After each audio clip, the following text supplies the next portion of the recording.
찬송하시겠습니다. 218장입니다. 찬송가 218장. 내 맘과 정성을 다하여서 주 너의 하나님을 사랑하라. 내 몸을 아끼고 사랑하는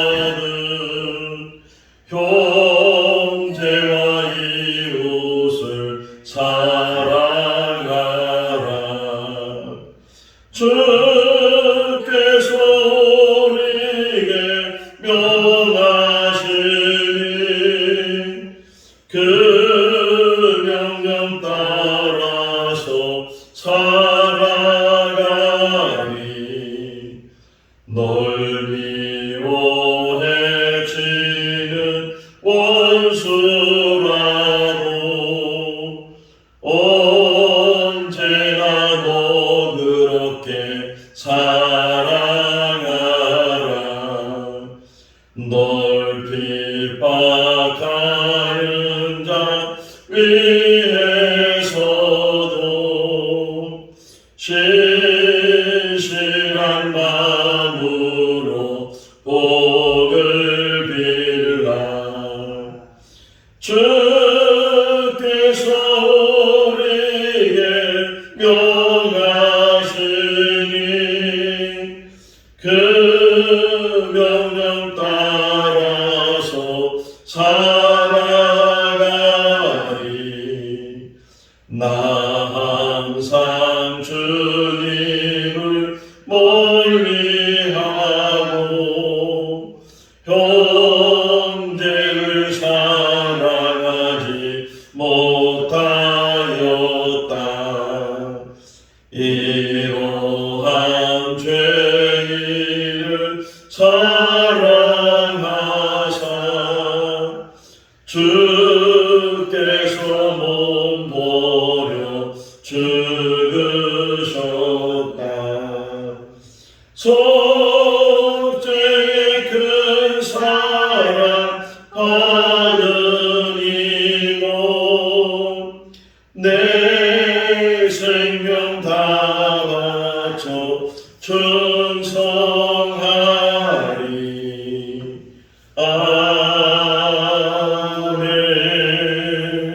아멘. 로마서 12장 1절에서 마지막 21절 말씀까지 보시겠습니다.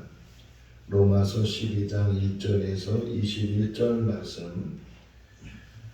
그러므로 형제들아 내가 하나님의 모든 자비하심으로 너희를 권하노니 너희 몸을 하나님이 기뻐하시는 거룩한 산제물로 드리라.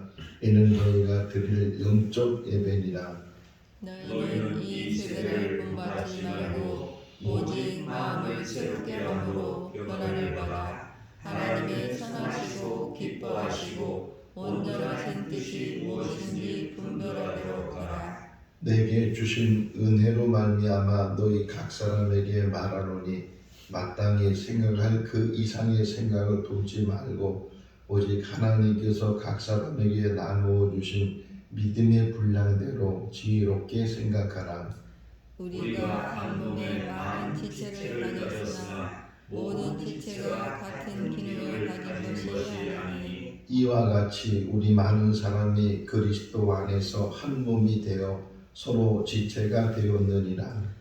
우리에게 주신 은혜대로 받은 은사가 각각 다르니 혹 예언이면 믿음의 분수대로 혹 섬기는 일이면 섬기는 일로, 혹 가르치는 자면 가르치는 일로, 혹 이루하는 자는 이루하는 일로 구제하는 자는 성실함으로 다스리는 자는 부지런함으로 긍휼을 베푸는 자는 즐거움으로 할 것이니라. 사랑에는 거짓이 없나니 악을 미워하고 선에 속하라.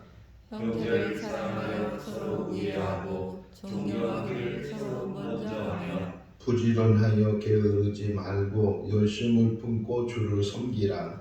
소망 중에 즐거워하며 환난 중에 참으며 기도에 항상 힘쓰며 성도들의 쓸 것을 공급하며 손 대접하기를 힘쓰라. 너희를 박해하는 자를 축복하라. 축복하고 저주하지 말라. 즐거워하는 자들과 함께 즐거워하고 우는 자들과 함께 울라. 서로 마음을 같이하며 높은 데 마음을 두지 말고 도리어 낮은 데 처하며 스스로 지혜 있는 채 하지 말라. 아무에게도 악을 악으로 갚지 말고 모든 사람 앞에서 선한 일을 도모하라. 할 수 있거든 너희로서는 모든 사람과 더불어 화목하라. 내 사랑하는 자들아, 너희가 친히 온수를 갚지 말고 하나님의 진노하심에 맡기라. 기록되었으되 온수 갚는 것이 내게 있으니 내가 갚으리라고 주께서 말씀하시니라. 내 원수가 줄이거든 먹이고 목마르거든 마시게 하라. 그리함으로 내가 숯불을 그 돌에 쌓아 놓으리라. 같이요.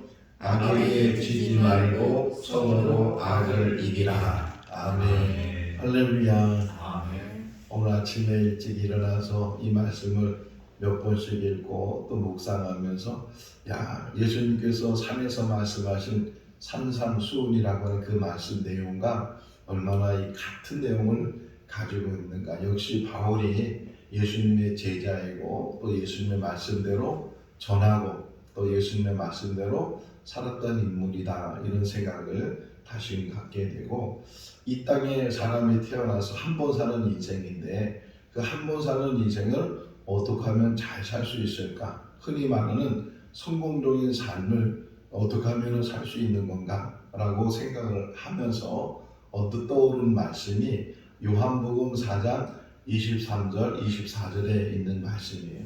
그러니까 이 땅에서 성공적인 인생, 또 잘 사는 인생이 어떤 사람이냐? 하나님께서 찾으시는 예배를 드리는 사람.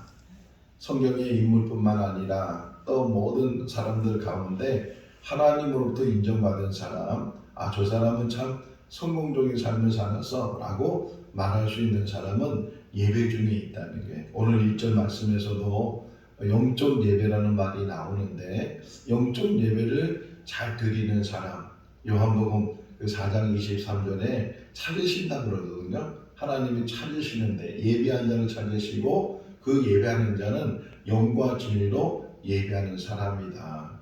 그러면 누가 정말 이 땅에서 가장 하나님 앞에 영적인 예배를 드렸을까? 하나님 찾으시는 그런 예배를 드렸을까? 하나님 기뻐하시는 예배를 드렸을까? 라고 묵상을 할 때 제일 먼저 떠오르는 것이 갈보리 언덕이었어요.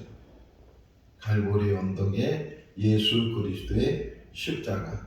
물론 희생제물로 예수님 돌아가셨는데 그 모습을 다시 오늘 본문 1절에 비춰보면 자기 몸을 산제물로 드렸던 분이 예수 그리스도이시다. 이것이 영적 예배다. 1절 다시 한번 읽어볼까요? 그러므로 형제들아, 내가 하나님의 모든 자비하심으로 너희를 권하노니 너희 몸을 하나님이 기뻐하시는 거룩한 산제물로 드리라. 이는 너희가 드릴 영적 예배니라. 예수님은 자신의 몸을 산제물로 해서 하나님 앞에 드린 영적 예배의 본이 되신 분이시다. 우리들도 늘 이제 예배 드린다고 말하잖아요. 주일날 모여서 예배하고 또 이렇게 새벽에 모여서 예배하고 또는 구역이 조직이 되면 구역 예배 드리고 다른 수요 때 또는 여러 이제 모양을 통해서 예배를 드리는데, 그 예배를 드릴 때 영적 예배를 드리는가? 영적 예배는 딱 한 가지잖아요. 자기 자신이 산제물이 되는 것. 제물이 뭐예요? 제물은 제단에서 태워지는 거죠. 죽는 거예요. 그러니까 예배는 자기가 죽는 거예요. 하나님 앞에 내가 죽을 때 그것이 영적 예배가 된다. 내 혈기도, 내 주장도, 나의 모든 것도, 자랑도 다 죽는 거예요. 하나님 앞에 그것이 다 태워져서, 레위기를 보면, 어제 이제 책을 좀 보면서 레위기를 오랫동안 연구한 분의 책을 이제 앞부분을 좀 봤는데, 그 분의 이야기 속에서도 나오는 게 하나님이 기뻐하시는 제물, 번제나 또는 소제, 또 이런 제물을 드렸을 때 그 제물이 다 태워지는 거예요.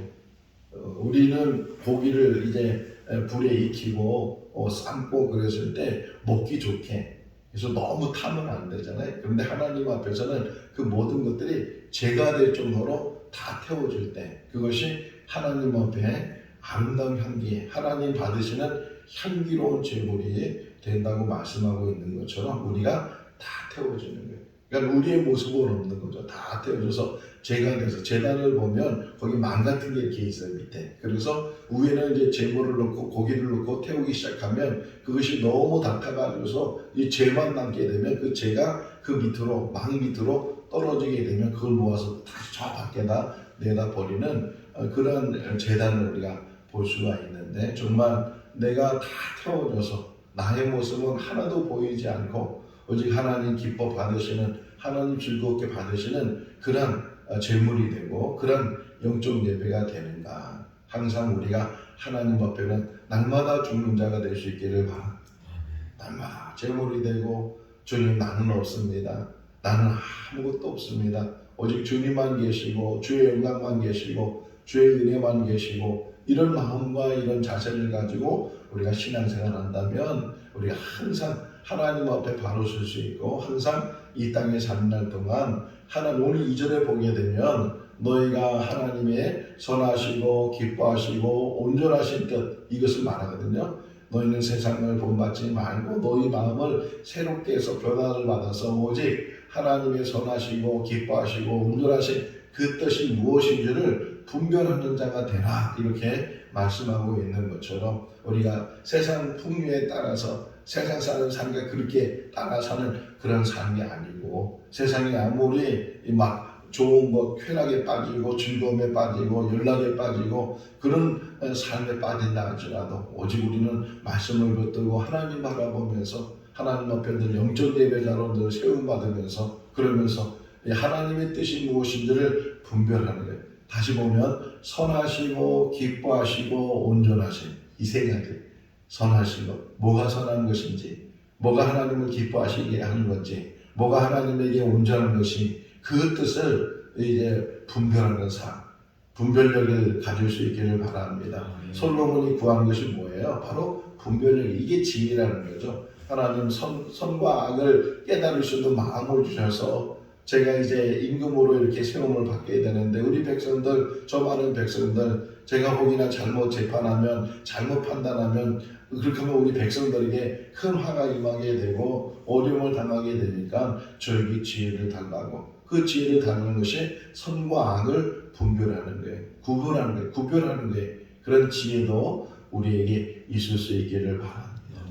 너희 높은 곳에 늘 사모하지 말고 너희는 믿음의 분량, 3절이 그 얘기예요. 너희는 마땅히 높은 곳을 바라보지 말고 믿음의 분량대로, 그러니까 자기의 주어진 일에 대해서 그 분량이 적으면 적은 대로, 많으면 많은 대로, 있으면 있는 대로, 없으면 없는 대로, 자기 분량대로 자기가 할 수 있는 일대로 그 일을 감당하게 되면 그것이 하나님 앞에 인정받는다는 거예요. 할 수 없는 것을 억지로 하거나 그런 일이 아니고 내가 할 수 있는 일들을 잘 감당해야 된다. 그러면서 우리 공동체에 대한 이야기가 나오죠. 우리 모든 성도의 공동체는 한 몸이 되는 것이다. 몸과 같은 것이다. 그런데 몸을 보면 그 지체가 똑같은 것만 있는 것이 아니고 다양한 그런 모습들이 한 몸을 이루고 있는 거다. 그것이 이제 4절 이하의 말씀이에요. 우리가 각 지체가 다른데, 다르다 보면 기능도 다르고 하는 일도 다르고 역할도 다르고 다 다른데, 그 다른 것을 인정하면서, 그런데 중요한 게 연합되어 있어야 되잖아요. 한 몸이, 한 지체가 돼, 한 몸과 한 지체가 돼서 그래서 서로 연합해서 아름다운 몸, 건강한 몸, 그런 몸이 돼야 된다 하고 말씀하고 있는 것처럼 우리 생로진천교회가 한 몸이 될 수 있기를 바랍니다. 서로 기능은 달라요. 재주도 다르고 재능도 다르고 또 생각도 다르고 다른 거지만 오직 그리스도 안에서 한 마음을 가지고, 그래서 연합해서 하나님의 온전한 지체를 이뤄 나간다면 아름다운 교회가 될 것이고 소문난 교회가 될 것이고, 우리가 지난 주일날 야외에서 주일 예배를 드렸는데 이걸 벌써 많은 영상을 보고 또 많은 사람들이 보고 듣고 그러면서 칭찬하는 게 우리 생거지점 교회가 사랑이 넘치는 교회로 보입니다. 사랑이 넘치는 그런 교회로 들었습니다. 뭐 이런 이야기를 듣는데 정말 그런 사랑이 넘치는 교회가 될 수 있기를 바랍니다. 소문으로 끝나는 것이 아니고 진정으로 우리 자신이 주 안에서 기뻐하고 주 안에서 행복하고 정말 내가 생고 진중교회에서 신앙생활하는 것이 하나님의 복이다. 하나님의 은혜로 이곳까지 인도하시고 내가 오랫동안 신앙생활을 했지만 이곳에서 정말 신앙생활하는 것이 이 기쁨은 말로 다 표현할 수 없고 이 가지고 있는 소망은 어디에서 있었던 그런 소망보다 더 큰 소망, 더 귀한 소망, 더 높은 소망이 우리 가운데 있다 하는 것을 늘 느끼면서 한 지체, 한 공동체를 이루는 우리 모든 성도들 다 될 수 있기를 바랍니다. 그러면서 은사의 이야기가 나와요. 이 고린도전서 12장, 14장에서도 은사 이야기를 한 것처럼 여기서도 은사 이야기를 6절에 한번 읽어볼까요? 우리에게 주신 은혜대로 받은 은사 각각 다르니 꼭 예언이면 믿음의 불수대로 혹 섬기는 일이면 섬기는 일로 혹 가르치는 자면 가르치는 일로 혹 위로하는 자면 위로하는 일로 구제하는 자는 성실함으로 다스리는 자는 부지런함으로 긍휼을 베푸는 자는 즐거움으로 할 것입니다. 할렐루야. 은사가 다 다르다는 거예요. 다 다른. 물론 한 가지 은사만 받은 사람이고 또 몇 가지 은사를 겸해서 받은 사람도 있고 이렇게 받은 재능이 다 다를 수도 있고 또 은사가 다 다를 수도 있지만 그 은사들을 이 하나님의 나라를 세우는 일에 주님의 교회를 세우는 일에 고린도전서 14장에서 이 예언의 은사 또는 방언의 은사를 설명하면서 왜 예언의 은사를 주고 방언의 은사를 주고 통역의 은사를 주는가? 그것은 덕을 세우기 위해서 이 방언을 하면 막 기도가 깊어지잖아요. 또 기도를 오랫동안 할 수 있잖아요. 뭐 여러분들도 방언의 체험을 다 하시고 또 지금도 방언 기도하시는 분이 계실 텐데 때로는 이 방언 기도하다 보면 멈추지 않는 거예요. 나는 막 멈추고 싶고 이제 그만하고 싶고 그런데도 불구하고 내 입에서는 내 마음에서는 계속 기도가 막 토해내는 것처럼 그런 기도가 나오는 것처럼 그것이 자기의 은혜가 되고 자기에게 더 하나님 앞에 깊은 체험이 되는 것처럼 이렇게 자기에게도 덕을 쌓을 뿐만 아니라 교회 덕을 쌓아야 되고 또 더 나아가서는 하나님 나라 공동체에 늘 본이 되고 덕을 쌓는 그런 은사가 우리 가운데 있어야 될 줄로 믿습니다. 은사를 가지고 자랑하지 말라고 은사를 가지고 장사하지 말라고 예수님께서 말씀하시길 마태복음 10장에 보게 되면 너희가 거저받았으니 거저주라. 은사를 받은 것 이것은 하나님의 선물이고 하나님의 은혜인데 이것 가지고 장사하든지 이것 가지고 자기를 자랑하든지 이것 가지고 자기를 이렇게 높이든지 교만해지든지 그러지 말라는 거예요.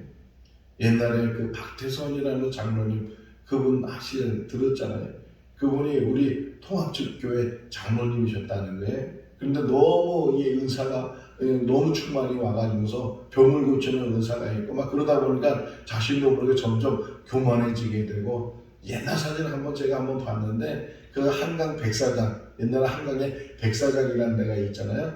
모래밭이 있는 그곳에 얼마나 사람들이 많이 모였는지 거기서 막 집회를 하고 그랬던 모습이 이제 사진으로 제가 본 기억이 나는데 점점 교만해지니까 자기가 송부가 됐어요. 자기가 송부가 되고 그런 거기에 다녔던 친구 한 명 있어가지고서 그 전도관에 대해서 제가 들은 기억이 나는데 뭐 생수를 먹어야 된다고 그 생수가 뭐냐 박태선 그분이 씻은 손에 물 뭐 이런 것들을 생수라고 하면서 자기도 은사를 받았는데 그 은사를 감당하지 못하면 교만해지게 되고 자만해지게 되고 그것이 걸림돌이 되게 된다. 여러분 우리가 받은 은사가 많이 있다면 하나님 앞에 그 은사를 가지고 주님 앞에 쓰여질 수 있기를 바랍니다. 주님 앞에 여기 보세요. 열심히 하는데 열심히 하고 부지런히 하고 성실히 하고 그러면서 그 은사를 통해서 하나님의 덕을 세우는 하나님께 영광을 마태복음 5장 16절에 있는 말씀이 나오잖아요. 너희가 세상의 빛인데 그 빛을 통해서 많은 사람들이 하나님께 영광을 돌리게 해라. 네가 영광을 받는 게 아니고 하나님 영광을 받는 것이다. 이렇게 지금 말씀을 하고 있어요. 이 은사에 대해서 좀 이제 설명하면서 그 다음에 이제 하시는 말씀이 뭐냐면 10절 말씀을 보면 형제를 사랑해라. 사랑은 모든 것을 완성하는 게 예수님의 모든 결정이 뭐냐? 사랑이라는 거예요. 그래서 예수님 말씀하시잖아요. 내가 너희에게 새 계명을 주노니 너희는 서로 사랑하라. 사랑의 공동체를 이룰 수 있기를 바랍니다. 가정 안에서도 부부 간에 사랑하고 부모와 자녀 간에 사랑하고 형제들 간에 사랑하고 또 교회 안에서도 성도들 간에 사랑하고 또 밖에 나가서는 이웃들 간에 사랑하고 모든 사람과 서로 사랑하고 더 나가서 여기 보면은 화목하라는 게 18절 말씀에 보면 할 수 있거든 너희 서로는 모든 사람과 더불어서 화목해라. 형제를 사랑하고 더 나가서는 화목하는 삶을 살아야 되고 심지어는 너를 박해하는 사람에게 축복해라. 나를 힘들게 하고 나에게 상처를 주고 나에게 아픔을 주는 그런 사람들이 오히려 이 예수님 말씀이잖아요. 아까 제가 처음 말한 것처럼 이 말씀을 몇 번 읽으면서 묵상하면서 야 예수님의 산상수훈의 말씀을 다시 여기서 기록한 것 같은 그런 말씀이다. 나를 박해하는 사람을 위해서 예수님 말씀하시죠. 형제 원수를 사랑하라. 원수가 굶었을 때 먹을 걸 주라고 이렇게 예수님 말씀하시는데 그 말씀을 다시 반복해서 여기 기록하고 있어요. 보세요. 여기 한번 읽어볼까요? 14절 말씀이에요. 읽어볼까요? 너희를 박해하는 자를 축복하라. 축복하고 저주하지 말라. 정말 이렇게 할 수 있을까요? 세상 사람들은 이는 이로 눈은 눈으로 아니 이보다 더한 것으로 한 대 맞으면 10대 때리는 것이 세상의 이치고 세상의 모습인데 그런데 이 사도 바울은 또 예수님은 또 하나님의 말씀은 뭐라고 얘기하냐면 너를 박해하는 사람을 위해서 축복하라는 거예요. 용서보다 더한 것을 지금 하라는 거예요. 우리를 힘들게 하고 우리를 어렵게 하고 우리를 아프게 하고 그런 사람들을 위해서 우리가 축복할 수 있기를 바랍니다. 늘 눈을 감으면 나를 상처 준 사람이 기억나잖아요. 나에게 아픔 준 사람이 늘 생각나잖아요. 그럼에도 불구하고 그에게 원수 갚는 것이 아니고 그를 미워하는 것이 아니고 일을 가는 것이 아니고 오히려 그들을 용서해주고 그들을 사랑해주고 그들에서 축복해주고 요셉을 보세요. 요셉이 도단에서 형들로부터 이제 팔려갔을 때는 얼마나 그 마음이 애통이 있겠어요. 형들에 대한 얼마나 원망이 생겼겠어요. 자기도 모르는 사이에 그 애굽에 가서 보디발 집에 종살이하고 감을 갇히고 그런데 나중에 그가 애굽의 총리가 되고 기근이 들어서 형제들이 그 애굽까지 내려왔을 때 요셉이 그 형들에게 하는 말이 뭐예요? 당신들은 걱정하지 말라고. 당신들이 나를 보내는 것이 아니고 하나님이 나를 먼저 보내셨다고. 큰 구원을 이루기 위해서. 이거 안에는 용서가 있잖아요. 그 형제들에 대한 용서.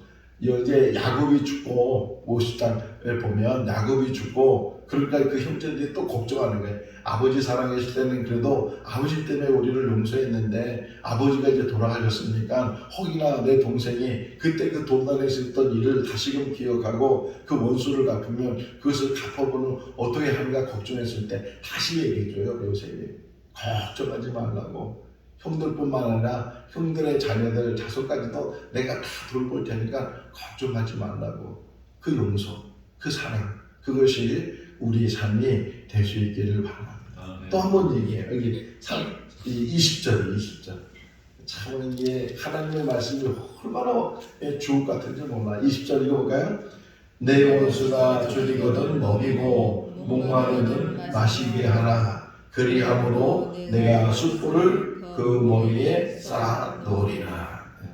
네가 원수가 보려고 하지 말고 하나님 말씀하셨다. 다 하나님이 갚으시고 다 하나님이 아시고 다 하나님이 그 모든 것들을 이루시니까 혹이나 원수가 줄이면 먹을 것을 줘라. 목마르 하거든 마실 걸 주라. 그것이 오히려 숯불을 그 머리에 올려놓은 것 같다. 그런 말씀을 지금 사도 바울이 하나님으로도 받아서 그 말씀을 우리에게 전해주는 거예요. 예수님의 말씀을 받아서 예수님의 말씀을 다시 전해줘요. 결론이 뭐냐? 21절의 말씀을 보게 되면 악은 악으로 이기지 말고 선으로 악을 이기라. 선으로 악을 이기는 삶이 우리 삶이 될 수 있기를 바랍니다. 늘 선으로 살다 보면 손해보는 일이 있고 손으로 살다 보면 빼앗기는 일도 있고 아픔을 당하는 일도 있지만 결국은 궁극적으로 마지막에 가서는 선이 이길 수밖에 없어요. 하나님이 선하시고 그 선하신 하나님이 우리를 승리하게 하실 줄로 믿습니다. 오늘도 믿음 안에서 승리해 나가는 복된 하루가 될 수 있기를 주님의 이름으로 축원합니다.